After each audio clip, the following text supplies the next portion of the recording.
Hello, everyone. Welcome to the Switch for Good podcast. I'm Alexandra Paul, and I'm here with my co-host, Dotsie Bausch. Hey, y'all. Hi, Dotsie. Hi. So we have a wonderful guest today. She's a pediatrician. Now, I don't have kids, and you don't have kids. How are we going to know what to ask her? We've got this. But you have nieces and nephews. Yes. So, yes. And because our guest she calls herself a veggie doctor, she has a lot of experience helping parents add more plants to their family's diets and stuff. Have you had experience with your own family? Because I know a lot of your family is vegan. Mm-hmm. I know. I have so many questions for her surrounding those first couple years of life. My sister is 7 years younger, and she has two boys and a little girl who just turned 6 like 2 Fridays ago. It's a very big deal. And my sister is vegan. Almost entirely that I know of. I'm not like the Gestapo at her house, like, okay, just relax, Dotsie. But the kiddos have not been raised vegan, and there's quite a bit of dairy in their household. And when I was home to visit a while back, a month ago or so, my niece spent the night with me at my parents'. I usually stay at my parents' when I go. And she spent the night. We got up the next morning, and she was poured a glass of cow's milk from my vegan parents. They did not used to stock the cow's milk at their house, and so anyway, I was like, you need to go back home more often. This is happening right now. I'm sitting here and watching cow's milk being poured. Okay.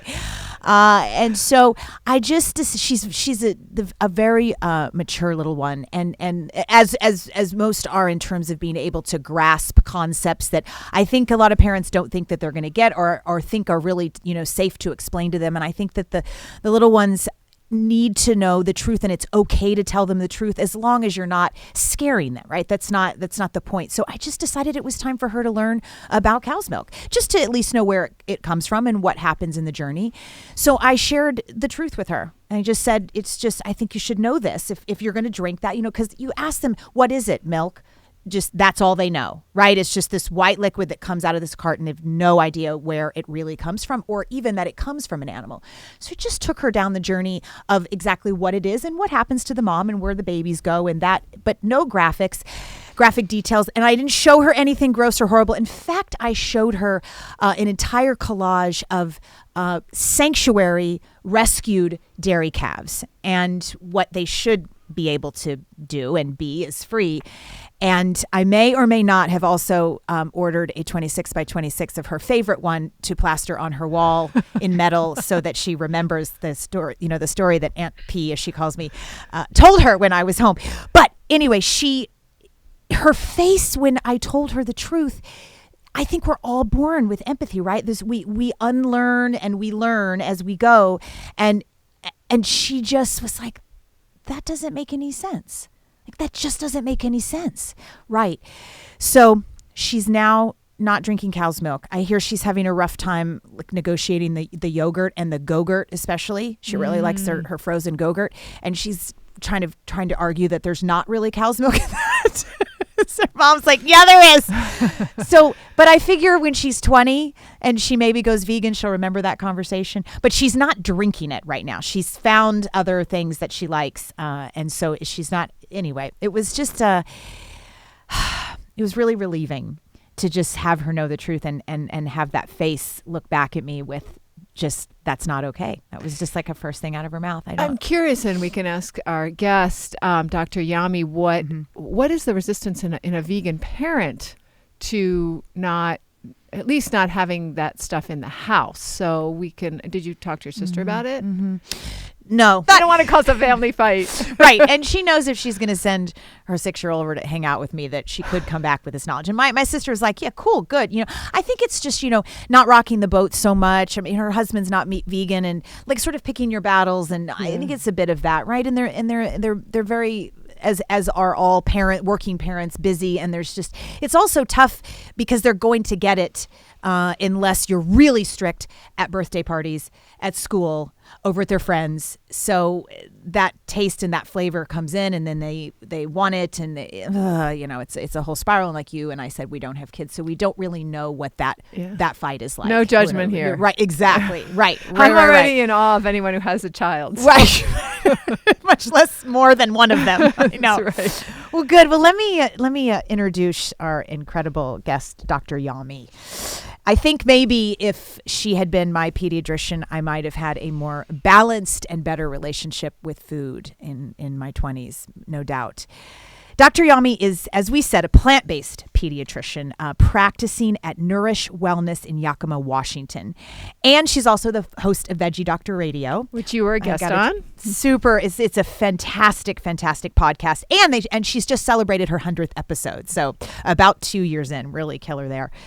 She also is the author of A Parent's Guide to Intuitive Eating, and we're going to dive deep into that today to help the parents out there. She is a board-certified doctor of osteopathic medicine.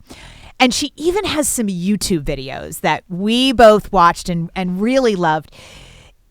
They are on what a pediatrician orders at fast food joints, right? Because we're all in the race. Like, life, it just goes by so fast, and sometimes you find yourself, whether it's just any given day or maybe on a trip, stopping at a fast food joint. And so she shares with us what you can order at these different fast food restaurants. My favorite and your favorite were the Taco Bell one. And she has a love affair with Taco Bell because it goes back to her college days and when she and her husband, then boyfriend, used to go. They met at 18 and they used to fight over who would pay for the bean burritos. Probably like, no, you're going to pay, not I'm going to pay back. Right, if you're a college student. It was really affordable place. So I know that I just adore her very, very sunny personality and loved speaking with her for the hour that I did on her podcast. So we're excited to have her. And I think if you're a parent or not, her advice is certainly applicable to anyone. Mm-hmm. So we're going to dive in and enjoy this show. Welcome, Dr. Yami. Thank you so much for having me. Y'all are awesome. I hear that Texas twang. I know. I do. It's coming through, huh? Yes, and that is, you grew up in Texas. But before we dive into all this advice that we've promised our listeners, I would love to go back to you as a little girl. I read that you stated that you wanted to be a doctor since the age of 3 after spending summers with your aunt watching her in Panama take care of the locals. And that's beautiful. And I would love to go back to that time and what you experienced at that time of your life. And what was it specifically about her helping the locals that inspired you to become a doctor? Well, she was just amazing. She had so much patience. She had so much compassion. And of course, at that young of an age, I just thought, she knew everything. She was just like, whoa, you're so smart and you're so knowledgeable. And people would come to the house because I would go to my grandmother's house, but my aunt, uncle, and my cousins lived with my grandparents, which is very common in Latin America. That's not an unusual thing. And so I would be there and people would come even after work. So she went to work at her practice at the hospital, and then she would come back and people would still be knocking on the door. And sometimes, she was tired and she would try to hide, but it wouldn't last very long because she would feel bad. She was like, okay, I'll go help. So she would go out there and she would sit at the table with them and listen and do the exam. And I would just be there like, wow. I just thought that was so amazing and I wanted to be just like her. And unfortunately, she got colon cancer when she was in her 40s and she passed away before I graduated from medical school, which was really heartbreaking because it was something that I felt like I owed to her because she was an inspiration to me to be able to show her that I had made it and that I would carry on the legacy in the family.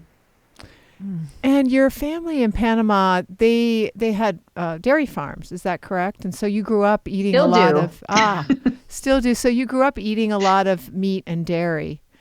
When did you make the switch to, because doctors aren't usually very educated in terms of diet and how that affects your health. Mm-hmm. When did you make the switch and start to put those two factors together, that eating more plants would really help you become a better doctor and help your patients? It wasn't until about 9 years ago. I will celebrate my vegan anniversary in July for 9 years. And it really wasn't until I made the switch as an experiment, really, because it wasn't really for any deep reasons. I had just read it in a book, and I was doing long distance running at the time. And I read the book Born to Run. I thought, oh, well, if these people can do it and they run long distances, maybe if I try that, it'll help me with my running or recovery or something. But really, it was just the entry point to me being able to accept a complete paradigm shift, not just in my personal life, but in my professional life. Because I've always valued health, of course, and nutrition. As a pediatrician, you have to, because you want to help children from the beginning of life to adopt healthy eating behaviors. But just like y'all were saying earlier, in the pediatrician realm of healthy eating, it's yogurt and milk and, making sure that children get at least 2 to 3 servings of dairy per day. And I remember my shopping cart, it used to be like that. It used to be like low-fat yogurt, low-fat milk, low-fat cheese, all these dairy products that I thought were so health promoting. But really, if I really paid attention to what was happening in my practice, it wasn't so health promoting, because I saw the kids getting constipation and chronic abdominal pain and acne and all these things that I knew probably were related to the milk.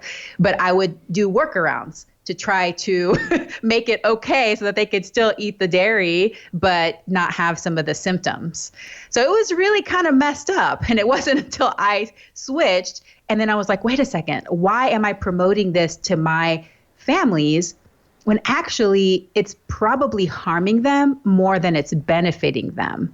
And I saw that in my own life when my chronic constipation of over 30 years was cured in 3 days after I went plant-based. It was pretty amazing. When you had this kind of unfolding, right? And let's say you had these different patients coming in and they had all of these side effects of consuming dairy and you knew they were bad. What is it, and what is it in most of us, that continues to believe, no, they need this food? Is it because some of the nutrients in it and we don't think they can come in other forms? Like we can't find calcium in plants, or we can't find magnesium, or we can't find protein. Was it a nutrient thing, or what were you still believing even though it was making people sick? Exactly. And that's exactly what I was thinking when you're talking about your sister and your nieces and nephews, is that I'm sure the pediatrician probably did tell them, because I was doing the same thing. And most pediatricians do say, hey, your child needs milk. They need it for fat. They need it for calcium. They need it for vitamin D, which is actually put into cow's milk. It's not naturally in mammalian milk. So we, at some point in our history, have become so convinced that milk is an essential part of a child's diet. And then we've also become convinced that it's an essential part of an adult's diet, and that it helps us lose weight and it helps us have strong bones. But really, not only is that not necessary, but those beliefs are false. Because in the latest review study that came out a few months ago on milk and our health, we see that actually the studies show that it's not necessarily making our bones stronger. And the places that have the highest milk consumption actually have the highest percent of hip fractures. So a lot of these things have just been passed down as beliefs, and we're just scared because, of course, we want to do the best thing we can for our children. So we feel like if we don't give them milk, something horrible is going to happen, which I believed. I'm like, if I don't drink milk, or I don't give my kids milk, their bones are just going to disintegrate. You have this, as a parent, you have this fear that you're not going to give your child something that's going to help them have a healthier, longer, joyful life. And milk is one of those things that we've been led to believe is essential, and it's definitely not. You said that you knew in some cases that milk was the cause of these kids being sick, having stomach issues or allergies and such. And you said you did a workaround. What was the workaround that you suggested then, and what do you say now when a mother comes in and she's giving her child milk and you feel like it's unhealthy? Yeah, so this is just so funny to just look back in time. But one of the things I used to prescribe is called a purple cow. So milk often causes constipation in children, and some children are really sensitive to it. So even just a small amount of dairy can cause them to be constipated. So I would say, well, they need the milk. So why don't we just put prune juice in the milk? And, you serve them their milk, you put the prune juice, you shake it up, or you stir it up, and it kind of turns the milk a funny color. So I called it a purple cow. That's what I learned to do. So you keep having your milk, but then you just put prune juice in there so you can still poop. That was one of the things. And then, of course, lactose intolerance is very common. And the older a child is, the more likely they will develop lactose intolerance, because it's a normal part of the human body that will lose that enzyme to break down the lactase enzyme. So then I would just recommend they buy lactose-free milk or use Lactate or something like that, so you can still have your dairy. And I actually developed lactose intolerance myself a few years before I went vegan. So it was one of those things that I was like, oh man, I just loved dairy. But after I looked at the research, even whenever you do use those products, it doesn't completely eliminate symptoms. So it's not a very effective workaround, but I guess it helps you feel better that maybe you're doing something because you can at least still have your milk. Mm-hmm. Can we go back for just a second to the fat? My middle nephew, who's 10, is really, really skinny. He's just not that into eating in general. Mm-hmm, mm-hmm. And so his pediatrician recommends, lots of studies, the best way to get weight on kids is high fat dairy. Well, I'm sure that's probably true. But it's also comes with all of these other noxious elements. So from the plant-based realm, or let's just say without dairy, what are the 3 top foods when you get a patient like that who really needs to put on some lbs that you would suggest? The fatty foods that are going to really help them to bring on some weight. So I think this is a great question, but I want to go back a few steps first and talk about size in children, because pediatricians have a problem with this, okay? Mm-hmm. So a lot of physicians do. We get kind of hung up sometimes on kids' weights. As you said from your nephew, he's a lean guy. Genetically, probably he's going to be a lean guy. And there's some kids that even if we try to force them to eat these like high calorically dense foods, they may gain weight for a little bit, but it's not going to be like this huge sustainable difference that we think, because their bodies are meant to be a certain size, whether it's that you're going to be naturally lean or that you're going to be a naturally larger person. And as you saw for your nephew, those things aren't just in how we appear and how our body comes together and what percent of body fat we have, but in our behaviors. So children that are naturally larger, they're going to be naturally larger, but they also naturally like food more. They naturally seek out food more. Mm-hmm. So it kind of goes hand in hand, and it makes us think, oh, he doesn't like to eat, so that's why he's thin. But it might be the other way around. He might be thin, and because of that, he doesn't need as many calories and he doesn't seek out food as much. So I just want to start there first, because this is a big issue when it comes to doctors and us trying to force kids to be a certain size. Mm-hmm. There are some kids that are just going to be lean. There's some kids that are naturally going to be bigger, and we need to our job as parents is to provide them the health promoting foods when, where, the foods they decide if and how much, and then we trust the rest of the process. There's definitely going to be some children that for genetic or medical reasons, they do need to be a little bit more monitored when it comes to their intake. But those situations are actually pretty rare now in the United States, at least. Okay, so back to your question. As far as calorie density, so that's what I talk about when we're trying to either eat less calories or eat more calories. I don't talk about calories in general, but there's going to be some situations where we want to focus on more calorie dense foods for whatever reason. One of the things I think about automatically is athletes, right? So being an athlete, especially if you're exercising several hours per day, you're going to burn a lot of calories.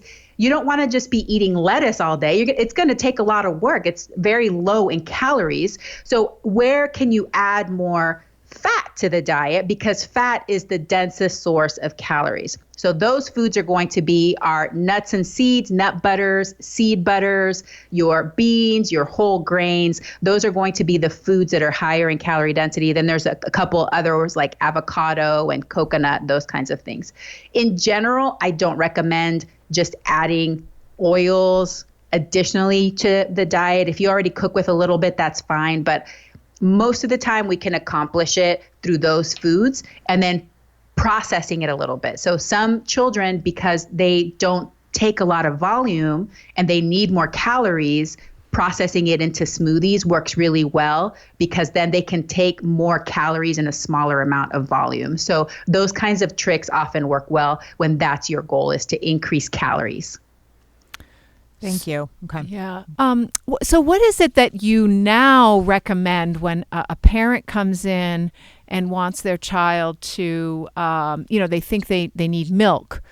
What do you say to them in terms of trying to let them understand that milk is actually not the perfect food and that there are other foods that they can substitute and still get, even better results?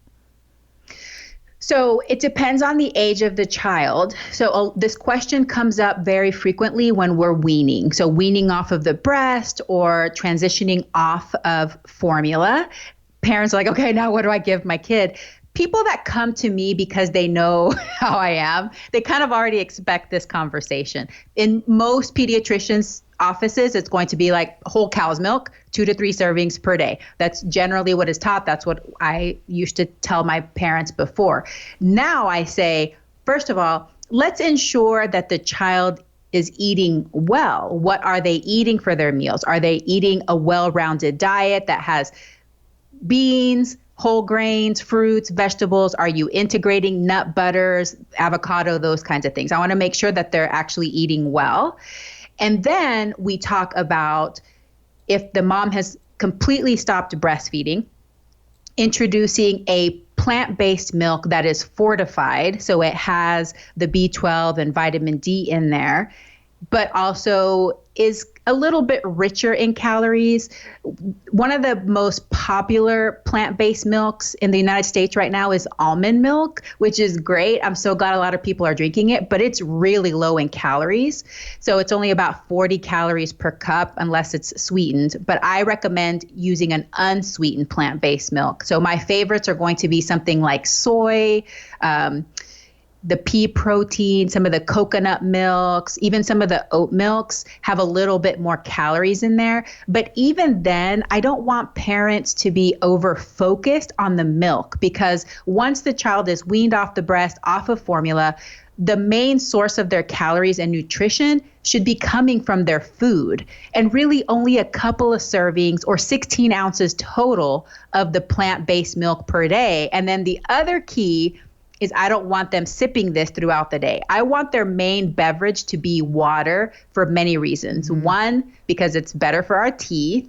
And 2, because sipping caloric beverages between meals is going to affect the appetite. And one of the biggest complaints from parents is that their child comes to the table and they don't want to eat a thing, which is fine if they're truly not hungry because they don't need as many calories. But if they're sipping plant milk between meals, it's going to take away their appetite. So they're going to come to the table not very hungry, and they're not going to want to eat their food.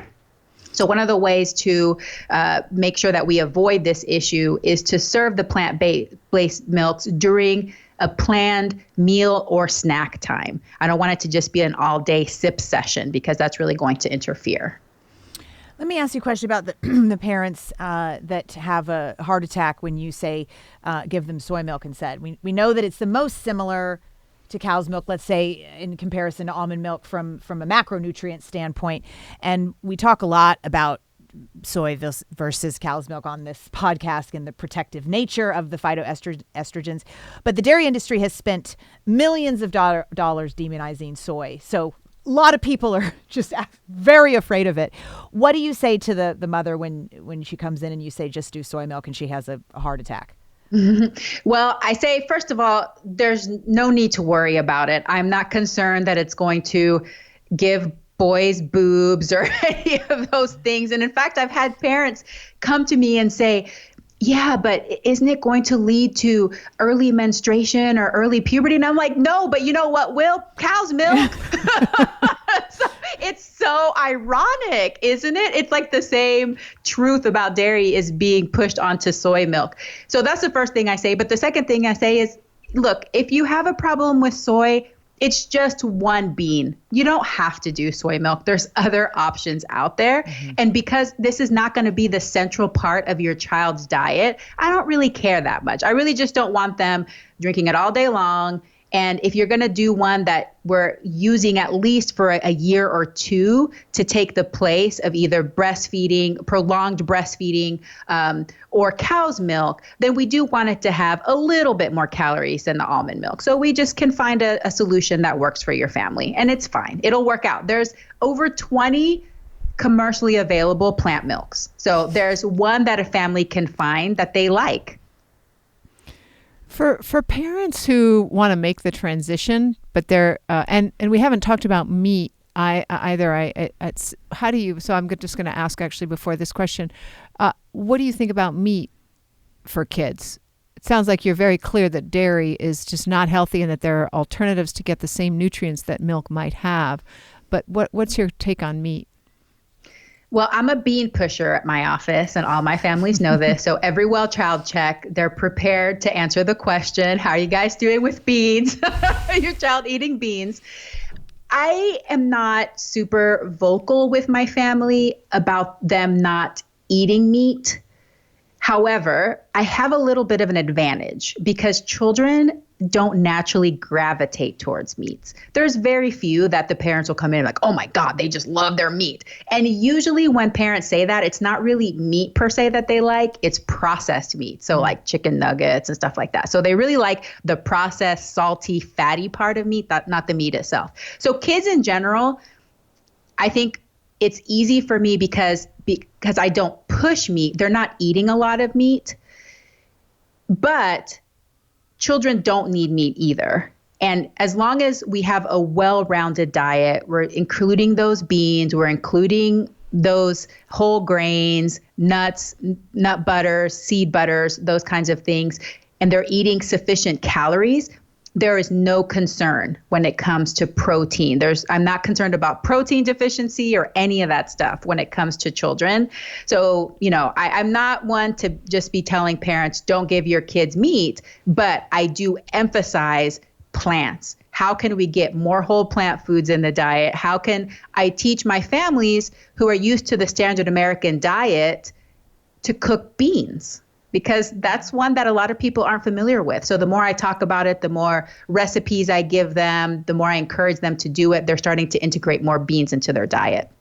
And how do you share with the families on why beans are so important? Is it a gut microbiome, gut flora type of thing for the kids as it is for adults? Or how do you share with them, and what's the science behind why you really want to get those beans in for their kiddos?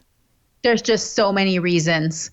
The first one is fiber, and fiber is just invaluable for the gut microbiome, for satiety, for proper digestion, for disease prevention, decrease our risk of cancer, decrease our risk of getting high cholesterol, heart disease. I mean, the list goes on to why fiber is so important.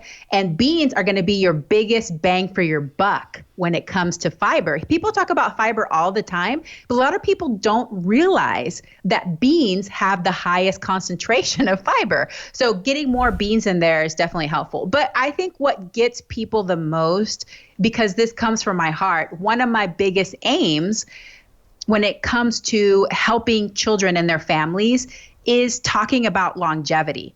I'm not just short-sighted. I'm not just thinking about kids and helping them for the next few years until they go on to an adult doctor.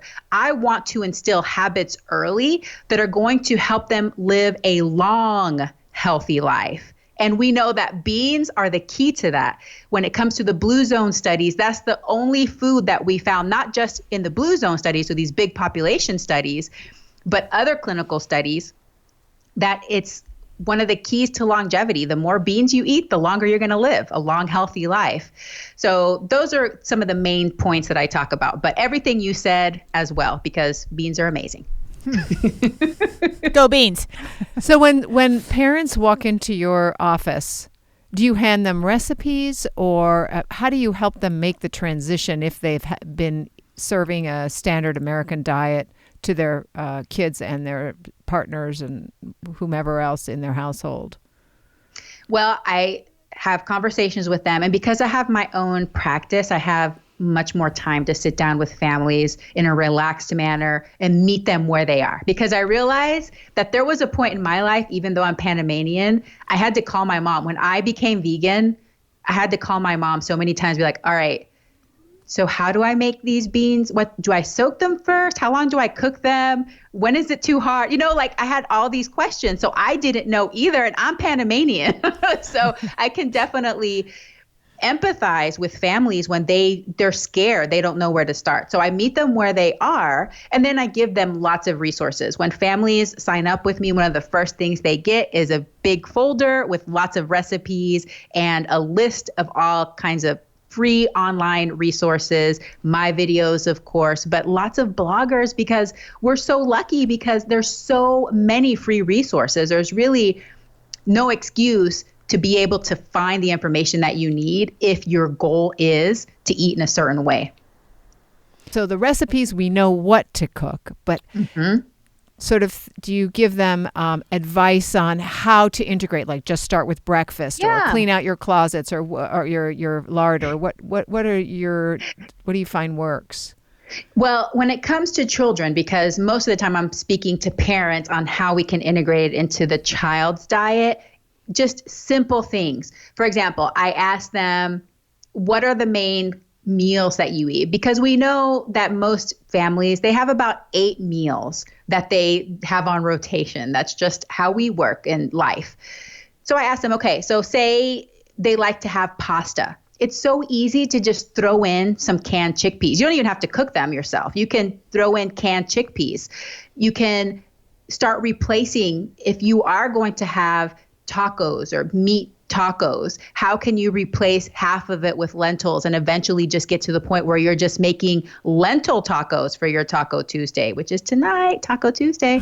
So, things like that. Also, you can put beans in muffins. You can put beans in smoothies. You can blend it into the pasta sauce itself. You can put them anywhere, but I talk to families about these things, and usually there's 1 or 2 ideas where they're like, oh, yeah, I could do that. I'm going to try that. And the next time they come back to me, they'll say, I did this and this and this. And then, of course, there's some mamas that go 2 or 3 steps ahead and they come back and they're like, I did this and this. And I'm like, whoa, that's amazing. Let me write that down so I can share that with my families.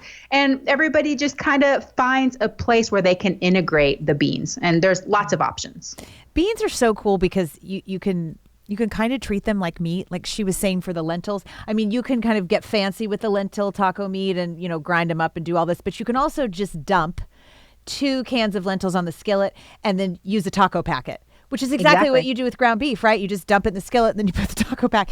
And it's so extraordinary and takes on that taco flavor. And then that's just your meat. So it doesn't have to be fancy at all, is the thing with different beans. For me, I'll say I'm super lazy and I'm still eating canned beans. I don't think I've ever soaked a bean in my life to figure out like how long I soak it or what's supposed to happen. That's better and they're less expensive and that's a better way to go. But, like you said, you can buy it from the can and then you just can dump them into anything you want. And the pasta too, obviously there's a lot of bean pastas now. So black bean pasta and, you can just do that. So it's so simple. I have a question about you finding osteopathic medicine when you were in medical school. And obviously it focuses on the idea that the body can heal itself. And how do you share that with your families? Well, one of my main aims is to empower people in general, empower families in knowing that they have more control over their health destiny than they've been led to believe. A lot of times we think that our genetics or our family history really is, it just, makes it so that that's the only path that we have. We're destined, in other words, we're destined to have diabetes or heart disease or whatever. So I think that from my osteopathic philosophies, that's one of the main things I've learned is, yes, the body has the ability to heal itself, which means that we are empowered to make changes in our diet and lifestyle to achieve the well-being that we desire. Not everybody desires it, but I want people that do desire it to be aware of this, that they have more control than they think they do. Isn't it true? I think I heard that there was a study done on young men coming home from Vietnam who were autopsied. They had been killed in Vietnam, so they were about between 18 and 22, and that they found already at that young age that the arteries had started clogging because of the standard American diet? Yes. And the youngest that we found it down to is age 10, actually. So by the age of 10, you're already starting to build up fat in your vessels. And so we know that the question is not how can you prevent, but how can you start reversing some of this damage?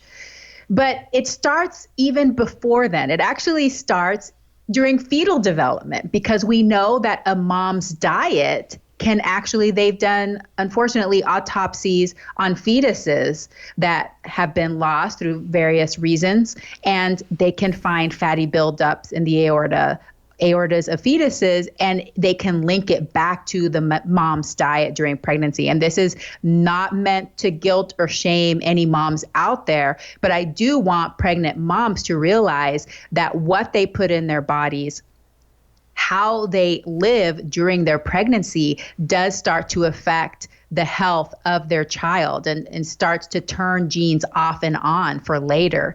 So yeah, it's a big deal. But what we eat, what we put in our bodies, and how we live can really affect our bodies internally in a way that we can't see externally, especially when we're young. So let's go to pregnancy and the moms that maybe come in to see you when they are thinking about getting pregnant or already are. And I even know some plant-based women that when they got pregnant, right, here comes that fear factor again.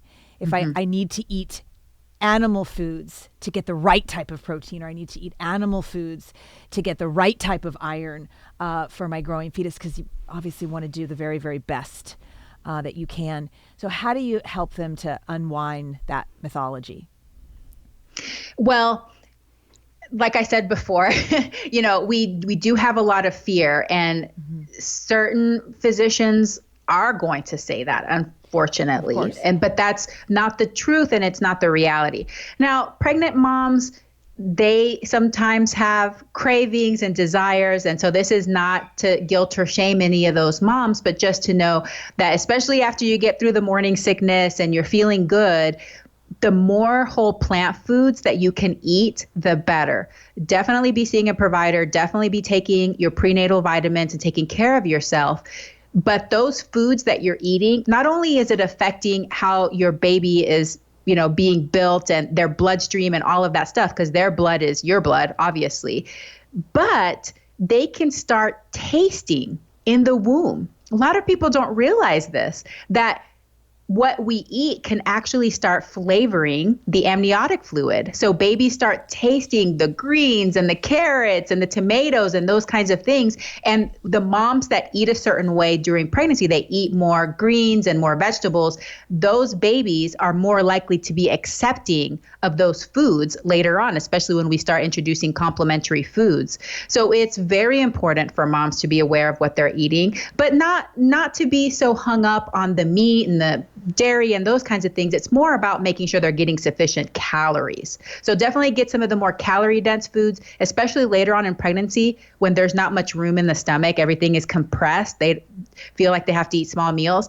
That's when it's very important to get the more calorie dense foods in there so that they can get sufficient calories while still staying comfortable. So if a mother eats a lot of sugar, for example, during her pregnancy, will the child develop a taste more for sugar, and the same with salt?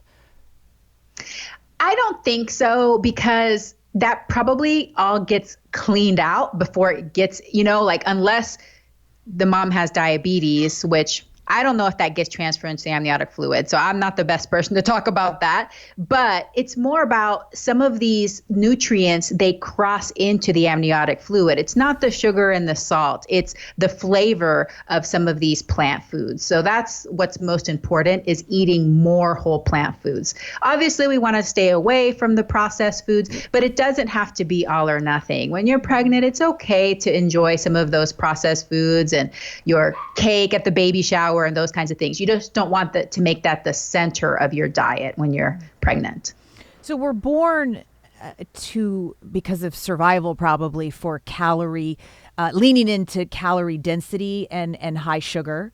In Yes. terms of mother's breast milk is 17 grams of sugar for just a 1 cup of breast milk. So baby is already experiencing that taste if they're breastfeeding. And I'm assuming nature made it that way too, because they like that sweetness. So when they are coming off of breastfeeding their mother, what are some of the, I guess, foods that are sugar and, like fruit or something, where then the child doesn't start to want candy, and maybe they had it, maybe the parents give it to them at 1.5, or they don't, but maybe they had it at a birthday party, or their parents are using it as rewards. But I know so many kids that it's like it's definitely like a drug in their household. I mean, they ask for it all day long, that they want this candy, this cookie, this cake. So but it seems like we're genetically predisposed to want that taste. So what is a parent to do? We are, but like you said, it really depends on what we're exposed to. So before a child has cake or candies, it's not something that they are actually craving and desiring. Right now, what I counsel my parents when they start introducing complementary foods is to go straight to the green leafy vegetables. Go to the bitter greens, the things that aren't naturally sweet, and start with those. And the children that were very deliberate about doing this, they end up really loving their veggies. And some of them don't even enjoy the super sweet fruits. They like the lower sweet fruits, like the berries and things like that, because we're training the brain to have these preferences. The preferences come from exposure. When possible, I recommend that parents don't really introduce a lot of these processed foods until they go out into society and it's there, like daycare, preschool, those kinds of things. It's there. So once it's there, it's integrated as part of their life. And then there's a certain way that you can balance it between the outside world and your home. But for the most part, I recommend that our home be a health promoting place. As much as possible, we should have our fruits, vegetables, whole grains, beans, and nuts and seeds, and make that the center and the foundation of our household food, because we have plenty of opportunities out there, out in the world, whether it's school, work, parties, social events, holidays, to have the processed, higher calorie density, more hyper palatable foods. When I see that children have a little bit of a struggle, like they're asking for something all day long, or when they get a hold of something, they can't stop eating it, this has to do a lot with psychology. So there's probably something in their brain that has been cemented that this food is bad, that it's going to hurt them, that they shouldn't eat it. And so, of course, it becomes more alluring, just like we know for any of the things in our lives, So I talk about this in my book. I talk about a way that you can balance this and you can include it in life without it becoming this good or bad sort of struggle that kids can't seem to get enough of. Well, let's talk about your book, because it's really helpful for parents and actually for any. We had Jenna Hollenstein on our show, on show 46, who talked about intuitive eating, and your book is called A Parent's Guide to Intuitive Eating: How to Raise Kids Who Love to Eat Healthy. How does your book help kids who are maybe picky eaters it not get into a war zone in the kitchen table and then they rebel completely? Or how do you deal with kids who aren't eating what they need to be eating to get healthy? How do you teach them to like that kind of food? That's a great question. And it actually starts with the parents. So first of all, we want to be role models. And a lot of parents, they want their kids to eat healthy, but maybe they're not role modeling these behaviors. So that's one issue. The other issue is we have a lot of anxiety. And we've talked about anxiety a lot throughout this episode. So parents do worry that if their kid doesn't become this perfect broccoli eater, that their kid's not going to be healthy. They're not going to get the nutrients. And of course, they start feeling ashamed, like they're a bad parent. And it's just like snowballs and spirals. All of a sudden, they're like, eat your broccoli, or you don't get this, like it really gets out of control. So my recommendation is for parents to take a step back and to honor that division of responsibilities that's been taught by Ellen Satter. The parent's job is to decide what, when, and where. What the child is going to eat, they provide the health promoting food. When, have a flexible schedule, structure of meals and snacks, and where, sitting down at the table in an organized fashion, relaxed. That is your only jobs. The child's only jobs are to decide if and how much. So you present the food and they're going to eat some of it, or maybe all of it, or maybe none of it. Mm-hmm. What happens is the parent does their part, but then they cross over into the child's autonomy and they start saying, just one more bite, just a little bit more. You have to taste that. If you don't taste that, you don't get to play, or you don't get dessert, or, this whole bargaining thing happens. And then it just becomes a nightmare because the child is upset, they're crying, you start crying, everybody's yelling, and every dinner time just becomes really stressful and nobody wants to do it. And so you can see how, it sounds dramatic, but it's actually true because I've lived this life before. So I only speak from experience. So you guys have been spared of this. This is kind of nice. But it really does get that dramatic. So what I encourage parents to do is take a step back and trust your child. Trust is so important. You already know that you're providing for them the healthiest foods, the healthy environment, you're role modeling, you have the food. Trust them if they aren't hungry and they don't eat. Trust them if they need more, if they want more food, or if they're eating a little bit more. And this is particularly important for women that have had eating disorders or have had disordered relationship with food or their bodies. We tend to worry sometimes that our kids are eating too much.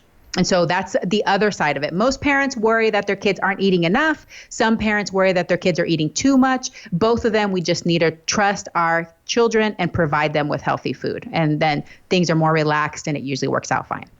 So if they're doing the what, if parents are doing the what, then it would be, like a lunch plate of, some edamame and a banana and, maybe some berries and some broccoli. Like there's not a choice on the plate to have. It's not like a big piece of cake and then some broccoli, because then they're going to do the however they want. But it's making sure that everything is nutritious, and then you don't have to argue with them whether they eat some, all, or none. It's just that's what they're being offered because you're in charge of the what. Right. And you don't have to be like really harsh about this. Like if you know that every child does have some preferences. We're not going to say that everybody is like this robot that, you can train kids to everybody just loves broccoli and everybody hates cake. It's not going to happen. So every kid has their own different preferences. If you know that there's one child that hasn't really been going towards the broccoli, you're going to serve the broccoli. You serve the broccoli, but you also in that meal are probably going to make something that child likes. Like, that they like brown rice, or that they like their whole wheat bread along with it. So you're going to put both on the plate, but you're not going to react when the child doesn't even taste the broccoli or touch the broccoli and just eats all the bread and the berries. You're going to, you're just going to move on with your day. But the next time you make broccoli, you're still going to put broccoli on that child's plate, but you're just not going to comment. You're not going to interfere. Eventually, maybe after the 25th or 30th time, the child's going to be like, you know what? I feel like eating broccoli today, and they're going to eat the whole thing. And it just happens because it takes between 15 and 25 exposures for some foods for children to accept that food. But when we interfere, we're actually going against our goal. So when we tell our kids, eat more, eat this, you must do this, it's actually decreasing their diversity of food preferences. And when we tell our children that we feel like are eating too much, don't eat as much, guess what? They're going to want to eat more. That's good advice. Yeah, because I grew up in the 70s. I was born in the 60s, and there was a lot of finish your plate because there are starving children in China. And so I always finished my plate, and I still do to this day. Whether or not I'm still hungry, I don't listen to my body. I just finish my plate. I do too. And it sounds like, Dr. Yami, what you're saying is that is not listening to your body. That is not intuitive eating. And I developed, and I actually don't think that this is linked, but I would like to ask you. I developed an eating disorder when I was a teenager, but my eating started getting I started getting more conscious maybe around 11, 12 about what I was eating. And tell me a little bit about kids today and what happens to them when they start having an unhealthy relationship with food and thinking about food as something other than just I'm hungry, so I'm going to eat, or that tastes good, so I'm going to eat it. Yes, that's a great question. And isn't it so beautiful when little kids can have that relationship with food? I mean, sometimes you see little kids at a birthday party and they take one bite of the cake and then run off. And me, as a person that's had disordered eating and definitely part of the Clean Plate Club, member here, president, I would look at that and be like, how is that possible? How can somebody just take a bite and run off? I mean, like, oh my God, So we want to support that. We want to encourage that. We want to protect that intuitive eating. When we start labeling foods, and this is tricky because I counsel so many parents that we really want our kids to be healthy and we want to promote health, but we have to be very cautious about how we describe food, how we describe our bodies, labeling foods as good or bad. Because when we start putting labels on either certain foods or our bodies, and some of this can come through very subtly about what we should look like or what other people should look like, that is when the brain starts taking over of like, oh, well, maybe I shouldn't eat as much, or I need to look a certain way. And sometimes it can even come from praise. I've definitely encountered situations where children have been overly praised for their lean appearance, and they're so afraid to lose that because they feel like that's part of their worth. That's part of their, why people like me is because I look like this, because they keep telling me over and over again. And guess what? They even start eating less. I mean, it's just such a psychology thing. So nobody's perfect. I've definitely messed up so much in this area, and that's why I wrote this book. But when we start actually paying attention to our language, what we're telling our children, how we're approaching food in our bodies, there's probably lots of different places where we can maybe tweak a little bit so that we can decrease the risk of some of these disordered eating patterns starting. Also, I think I've heard that when parents talk a lot about their looks and how a mother or father might say they're dissatisfied with their own body, that makes the kid more aware of what they look like and whether they're good or bad. And so when the parents have a lot of dieting going on also in their life, that affects the kids, right? They pick up on everything. Absolutely. Yeah. That's the main place. That's the main place where it comes. Most of the time, parents aren't telling their kids, you look a certain way most of the time. I mean, we're telling them they look cute and we like the way they look, but most of the time it's this, what's called fat talk. oh, my butt's so big. I wish my thighs were smaller. Oh, I can't fit into the swimsuit. I look so fat, And it's so normal. Me saying that now feels just very unnatural because I've trained it out of me. But believe me, I lived for decades like that. Decades where I didn't think it would affect my children until it did. And I was shocked because we're not doing it because we think it's going to hurt somebody. We're doing it because we're trying to force ourselves to look a certain way. And we think that if we talk about ourselves in that way, it's going to encourage us to make changes so that we look the way we want to look, but actually it doesn't. Actually, it's harmful for us and it can be harmful for our children and the people around us. Yeah. So what do you say to a child who is overweight in a way, or maybe is there anything that you say, or do you not, is that not the point and it's more about the healthy food? Or maybe they have, type 2 diabetes or pre-type 2 diabetes. I mean, something that showing that they're overweight is precipitating a disease that they don't have to have because it's mostly foodborne. Well, this is something that I feel like I'm unique in the plant-based community. But one of the things I want people to know, when it comes to disease, when it comes to diabetes, when it comes to blood pressure, we can sometimes make changes in as little as a week or two that's going to reverse that disease or reverse the markers of that disease. Does that mean that it's the weight causing that? No, it means that it's what we eat. Mm-hmm. So I think we over-focus on weight, even in the plant-based community. I really feel like this hurts a lot of people because there's some people that if they eat perfect plant-based diet, they're still not going to be like the thin ideal. They're just not. I'm one of those people. So I know this firsthand. So when it comes to children, when I have kids come into my office, whether they have high blood pressure or where they have other markers that I know that their habits are interfering or causing problems in, their health, and they're also tend to be, quote, overweight according to our charts, I don't focus on the weight. I focus on the habits and behaviors because believe me, there's usually plenty. So the weight just happens to be a side effect or a symptom of the habits and behaviors. Most of the time, it's not causative. So if I talk to families like, hey, we got this, all you got to do is start making some of these changes and we can reverse the risk. We can reverse some of these problems.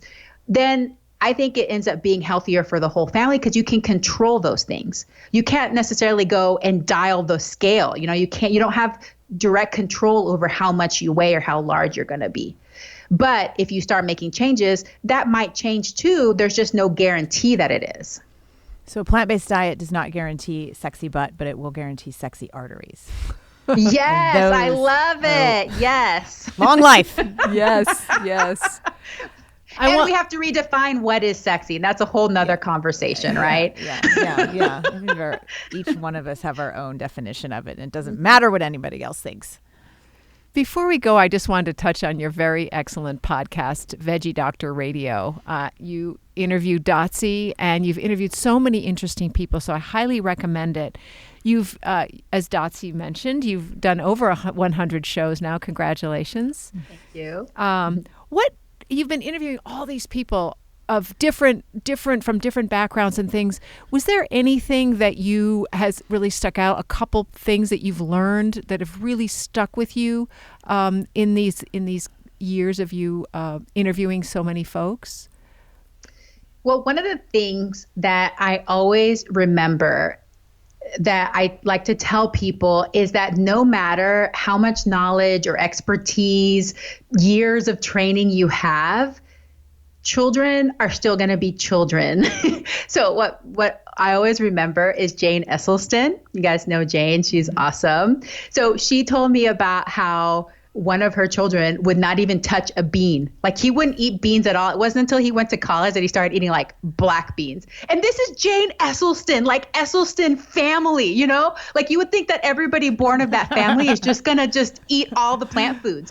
But that helps me because I tell my patients, my families in the office, hey, it doesn't matter if you were like the world's expert in this. Your child is still going to have their preferences, and you just do your best. We're just going to all do our best with our kids. There's no perfection.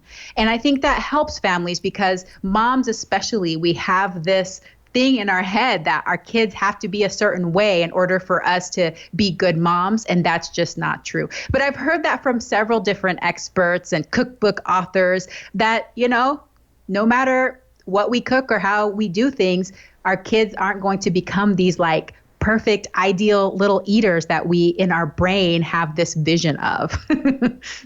Thanks for sharing all of your knowledge with us and your experience, where some of the knowledge has come from, and help so many families out there to hear you say that perfect or perfection, right, is not the goal here. Just allow your children to be children and let them choose. Yeah. Put them in the driver's seat. Well, thank you so much for allowing me this time to share. It's truly my pleasure. And that's what I want most for moms and dads, is to know that they're doing their best. Just learn as much as you can, try your best, and have fun on this journey. There you go. Nice. Thank you so much. Thank you. Thanks a million.